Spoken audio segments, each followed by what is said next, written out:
இது ரத்னம் கிச்சன். நான் உங்களுக்காரன். இன்றைக்கு எங்களோட தோட்டத்தில் பறித்த வெங்காயத்தாள் கொண்டு வந்திருக்கிறேன். அதை இன்றைக்கு ஒரு வர செய்ய போகிறேன். வாங்க இப்படி செய்யலாம்னு பார்ப்போம். பார்த்தீங்கன்னா இந்த பெரிய வெங்காயம் அதோட தாள் தான் நல்ல பெரிய சைஸில் இருக்குது. அருமையாக இருக்கும். சின்ன சின்ன வட்டி போட்டு பிறகு சமைக்கிறத காமிக்கிறேன். வெங்காயம், காஞ்ச மிளகாய், உள்ளி, அதோட தேங்காய் திருவல் இனி வெட்டி போட்டு காமிக்கிறேன். இப்போ பார்த்தீங்கன்னு சொன்னால் இந்த பாருங்கள் வெங்காயத்தாள் இந்த மாதிரி சின்ன சின்ன வெட்டி எடுத்துட்டேன். இனி வதக்குவோம். அதை வதக்குறது எப்படின்னு காமிக்கிறேன். இப்போ பார்த்தீங்கன்னு சொன்னால் நான் 2 மேசக்கரண்டி நல்லெண்ணெய் விட்டுருக்குறேன். இதில் கடுகு போடுவோம். ஒரு அரை கரண்டி கடுகு, ஒரு கரண்டி சீரகம் போட்டுட்டு லேசாக அதை கிளறி விடுவோம். சட்டி கொஞ்சம் பார்த்தீங்களா. இப்போ வெங்காயம்,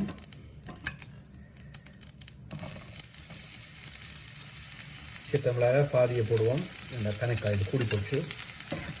மற்றது உள்ளி.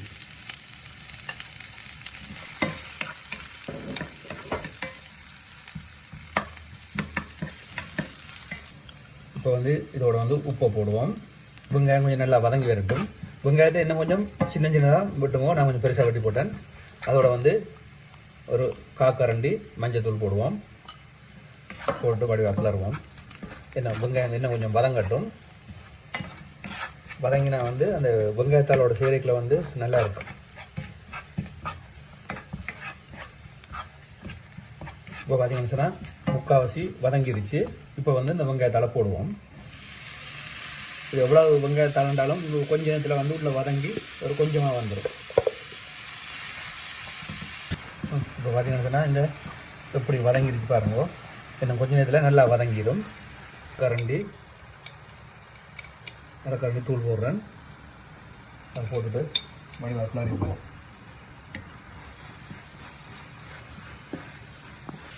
இப்போ தேங்காய் பூ போடுவோம். அந்த தூள் போட்டுட்டு ஒரு 2 நிமிஷம் கிளறி போட்டு அந்த தூள் பக்கி அடங்கினோன்னே தேங்காய் பூ போட்டு கிளறுவோம். இப்போ தன்மை இருக்குது. அது வத்தினோன்னே எடுத்த சரியாயிடும். வெங்காயத்தாள் ரெடி ஆயிடுச்சு. இது அந்த பெரிய வெங்காயத்தாள்ன்றதுனால கொஞ்சம் தன்மை இருக்கும். ஆனால் நல்லா வந்துருச்சு. இதுக்கு மேலே போதும். இது காணும். சரியா, இது முடிஞ்சது. இப்போ பார்த்தீங்கன்னா சொன்னால் எங்களோட தோட்டத்தில் விளைஞ்ச பெரிய வெங்காயத்தோட தாள் அதான் இந்த ஒரு ஈரத்தன்மை இருக்கும். ஆனால் நல்லா வந்திருக்கு. நல்ல டேஸ்ட்டாகவும் இருக்குது. உச்சம்புறா காமிக்கிறேன். பார்த்தீங்கன்னா சொன்னால் இது 2வது சாப்பாடு. இது எங்களோட யாழ்ப்பாணத்து முறைப்படி நான் ஒரு 30 வருஷத்துக்கு முன்னாடி வீட்டை அக்கா செய்தது அதே மாதிரி செய்ய போகிறேன். சோயா மீட் ஒரு பிரட்டல் கறி மாதிரி கிட்டத்தட்ட இறைச்சி கறி மாதிரி இருக்கும். இப்போ அதுக்கு தேவையான பொருட்கள் பார்த்தீங்கன்னா சொன்னால் இந்த பக்கத்துலேயே கருவேப்பிலை, வெங்காயம் 2 வெங்காயம், கருவேப்பிட்டை 3 காஞ்ச மிளகாய், 2 கராம்பு, 1 ஏலக்காய், அதோட இஞ்சி ஒரு துண்டு சின்ன சின்ன வெட்டி வச்சுருக்கிறேன். பூண்டு புறவை நான் அதை குத்தி போடுவேன். சரியா, இப்போ எப்படி செய்யணும்னு காமிக்கிறேன். இப்போ இந்த பட்டை, கராம்பு, ஏலக்காயை முதல் போடுவோம். சரியா, போட்டுட்டு இப்போ ஒரு சின்ன கரண்டியாக ஒரு கரண்டி பெருஞ்சீரகம். எண்ணெய் நல்லா கொதிச்சிருச்சு. இப்போ இந்த மிளகாய், கருவேப்பிலை, வெங்காயம் எல்லாத்தையும் போடுவோமா. இஞ்சி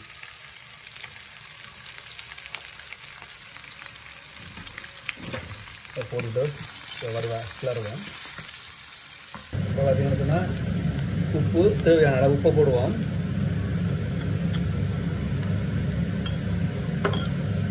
அதோட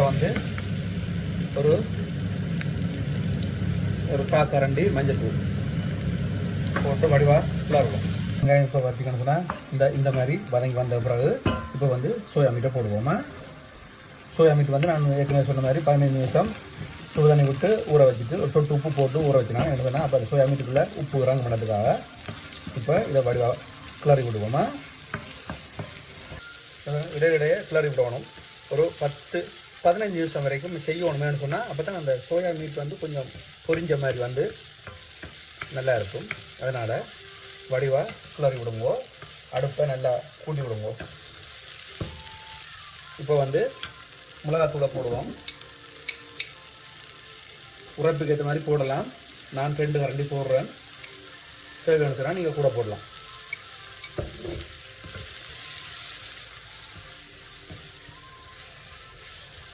இந்த மாதிரி சோயா மீட்டோட வந்து அது சேரணும். தூள் வந்து சேர்ந்தால் தான் நல்லா இருக்கும். இப்போ வந்து உள்ளியை வந்து போடுவோம். உள்ளியை வந்து இந்த மாதிரி செய்யலாம்.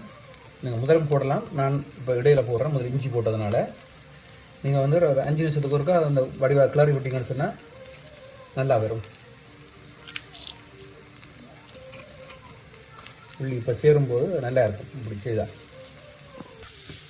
இப்போ கிளறுங்க. இந்த தூள் எல்லாம் சோயா மீட்டில் சேர்ந்துருச்சு. இப்போ வந்து தேங்காய் பால் விட போகிறோம். இப்போ வந்து தேங்காய் பால் விடுறேன். இப்போ ஊர்லேன்னு சொன்னால் தேங்காய் திருவி 3 பால் எடுத்து விடுவாங்க. ஆனால் இங்கே எங்களுக்கு அந்த வாய்ப்பு இல்லை. அதனால் பெட்டி பால் தான். இந்த மாதிரி நான் 1 கப் பால் விட்டுருக்குறேன். இப்போ இந்த பாலில் வந்து நல்லா வெந்து வரும். பார்த்தீங்கன்னா இந்த மாதிரி இருக்கும். இப்போ வந்து நான் ஒரு காக்கரண்டி அந்த இறைச்சி கூட்டுருக்குல்ல, அதில் ஒரு காக்கரண்டி போடுறேன். போட்டுட்டு அதையும் படிவாக கிளறி விடுங்கோ. உங்களுக்கு கொஞ்சம் தண்ணி கொஞ்சம் கூட வேணும்னு சொன்னால் கொஞ்சம் தண்ணி நீங்கள் விடலாம். இல்லைன்னு சொன்னால் இந்த மாதிரி இருந்தால் அந்த சோயா மீட்டோட சேர்ந்து நல்லாயிருக்கும். கணக்காக இருக்குது இது இப்படி செய்யல. இதில் வந்து நான் ஒரு பாதி தேசிக்காய் விட போகிறேன். இப்போ பாதி தேசிக்காய் விட்டாச்சு. அதை வடிவாக கிளறுங்கோ. கிளறி போட்டு இனி அடுப்பை நிப்பாடி போட்டு எடுத்துடலாம். சூப்பரான சோயா மீட் வந்து ரெடி ஆயிடுச்சு. சாப்பிடலாம். வந்து ஒரு சட்னி எடுப்போம். அருமையான சோயா மீட் கறி ரெடி ஆயிடுச்சு.